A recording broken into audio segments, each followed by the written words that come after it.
Assalamualaikum warahmatullahi wabarakatuh. Ya, saya Supono Pak dari Surabaya. Ya, ini mengikuti teorinya Pak Bayu tentang teori gara-gara sama apa ya, dimulai dari apa adanya, jangan mengada-ada. Gitu. Saya nanti berniat untuk ayam Pak. Kebetulan saya itu punya lahan kurang lebih 1 kapling ya, 200 meter. Itu posisinya kurang lebih 400 meter dari rumah.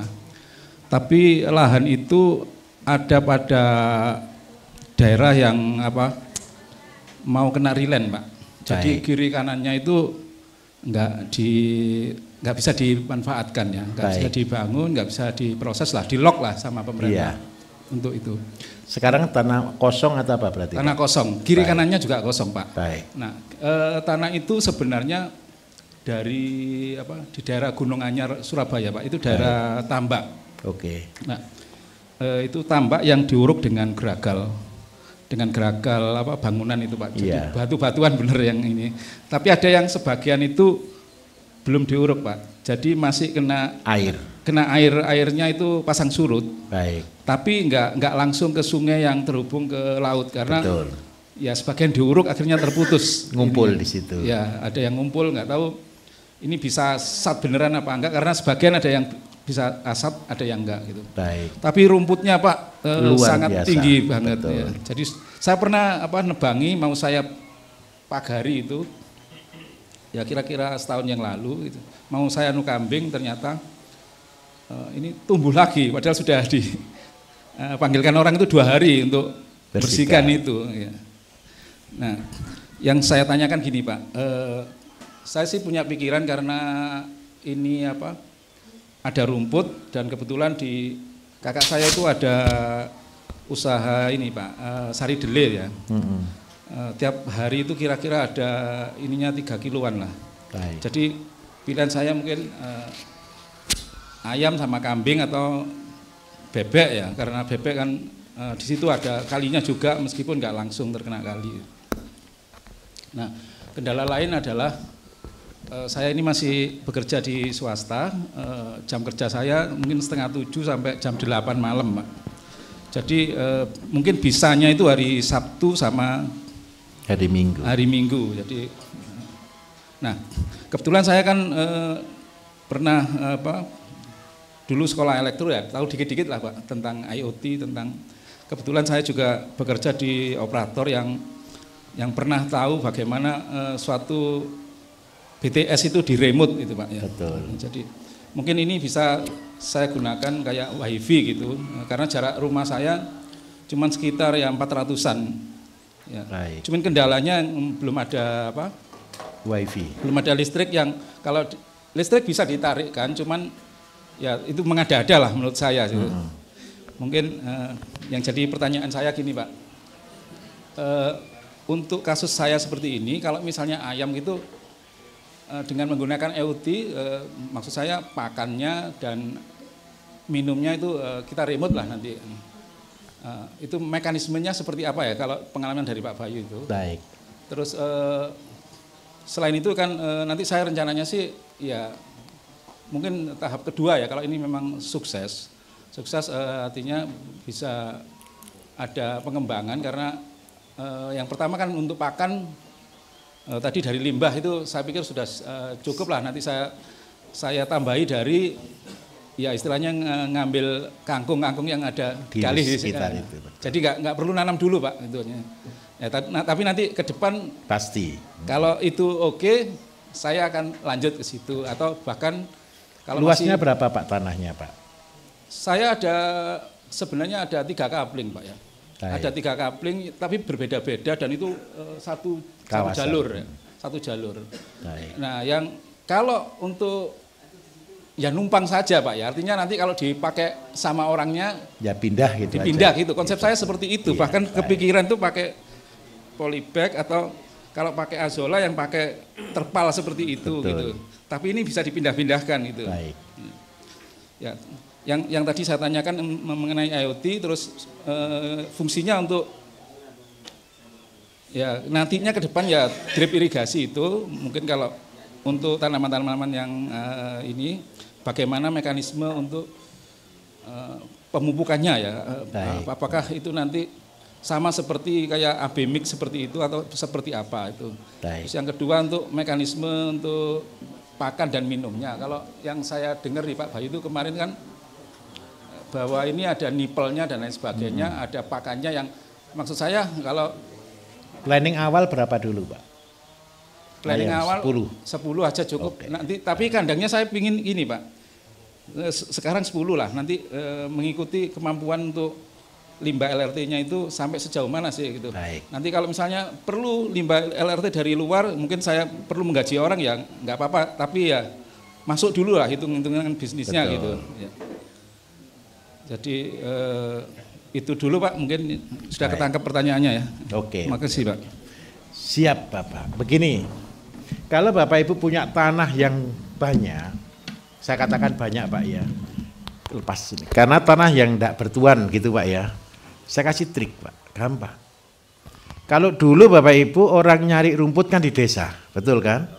Sekarang cari rumput terbanyak itu di kota. Kenapa di kota selain lahan hijau, saya boleh pakai mic aja, lepas solasinya.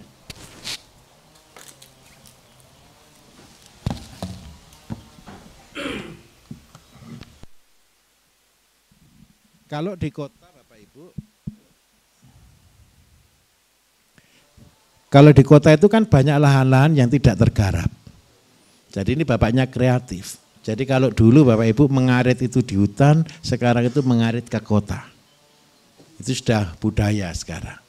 Nah kalau punya tanah seperti itu, terus yang kedua mau bertanam sayur, mau pelihara ayam dan sebagainya, apa yang dilakukan? Ini saya cari dengan cara saya mulai pertama Pak.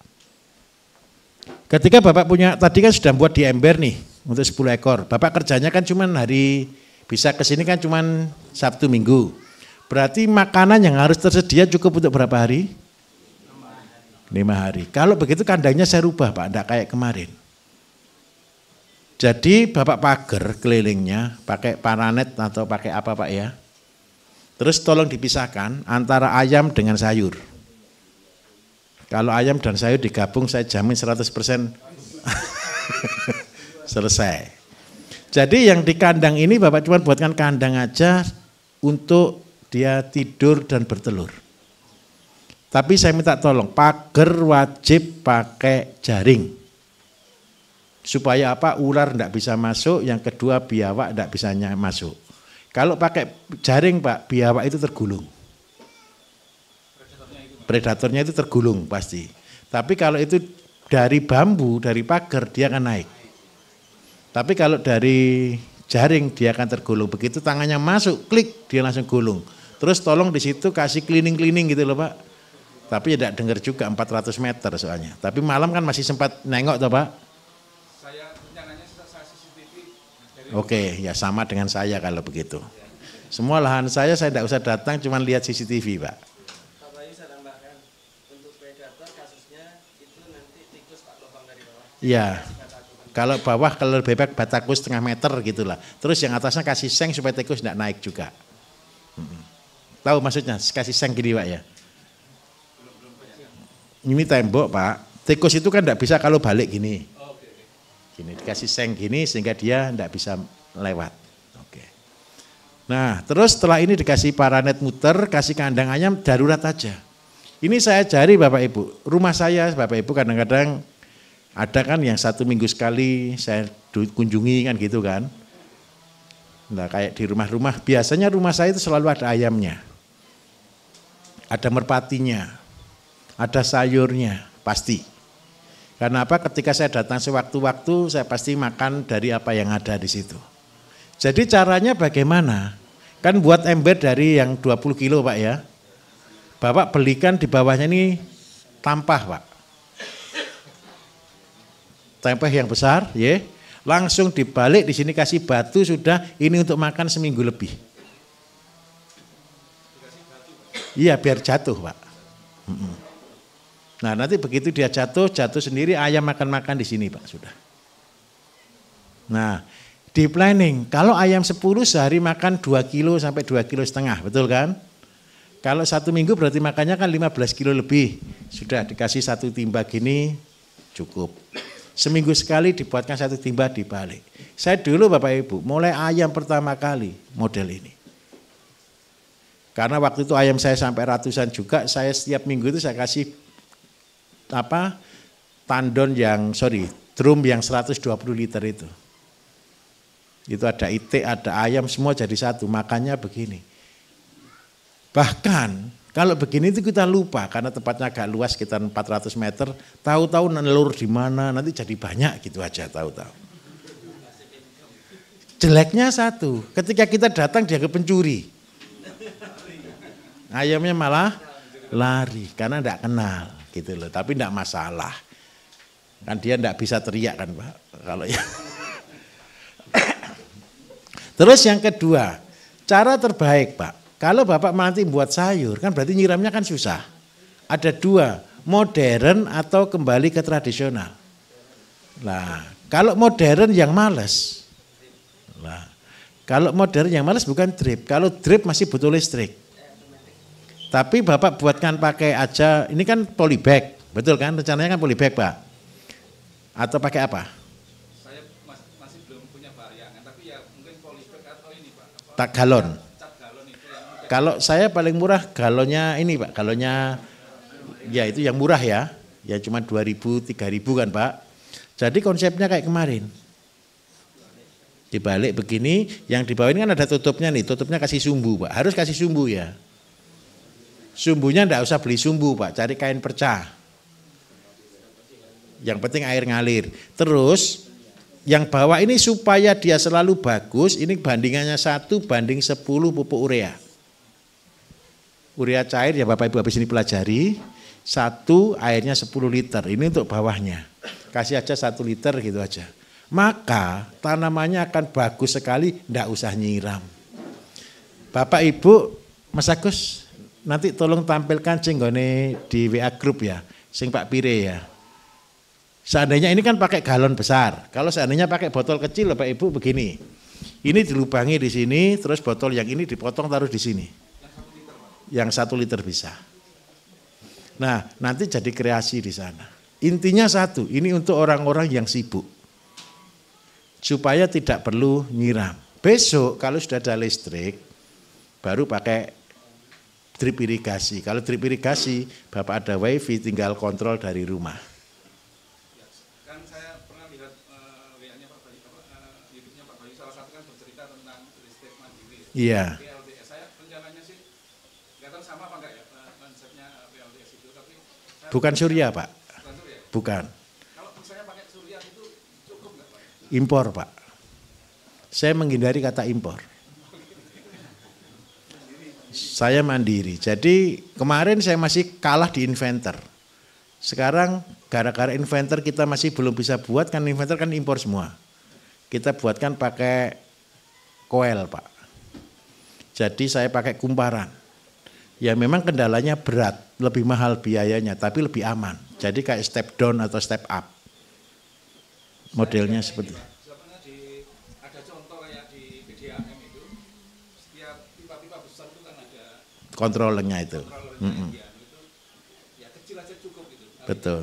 Dengan mikrokontroler yang kecil itu mestinya bisa untuk kontrol ya katakanlah yang tadi saya. Kalau ini kecil bisa Pak. Sekarang kan DC juga bisa. Jadi pakai PLTS, seandainya Bapak mau PLTS, nanti pakai pompa DC yang 12 volt. Lah, ke depan Bapak Ibu tenang. Saya berharap tahun ini bisa saya launching. Saya lagi percepat di tim produksi. Saya kan buatkan listrik gratis.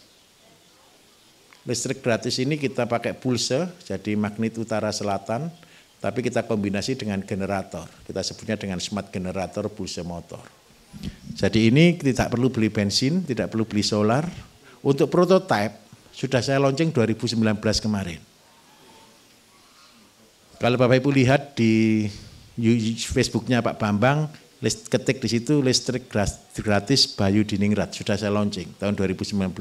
Itu saya buatkan pakai akrilik supaya semua orang bisa lihat dalamnya. Itu kapasitas bisa keluar 2200 volt, 2200 watt. Sudah cukup besar untuk ngelas semua sudah bisa. Tapi saya buat besar selebar ini, tapi terbuat dari akrilik dengan tujuan semua orang bisa lihat. Saya kemarin yang sudah mau kita launching ini antara 3,5 juta sampai 4,5 juta Pak. Tapi itu yang 450 watt. Tapi 450 watt itu kalau Bapak Ibu sudah pinter, ini untuk ngecas untuk main-main bisa sudah. Tapi kita tunggu sebentar. Saya komitmen gini, nanti kelihatannya supaya saya kan harus ada SNI, harus ada semuanya Pak. Di Indonesia ini kan banyak peraturan Pak. Karena itu saya tidak akan jual utuh. Saya akan pecah-pecah, tolong dirakit sendiri-sendiri besok di rumah.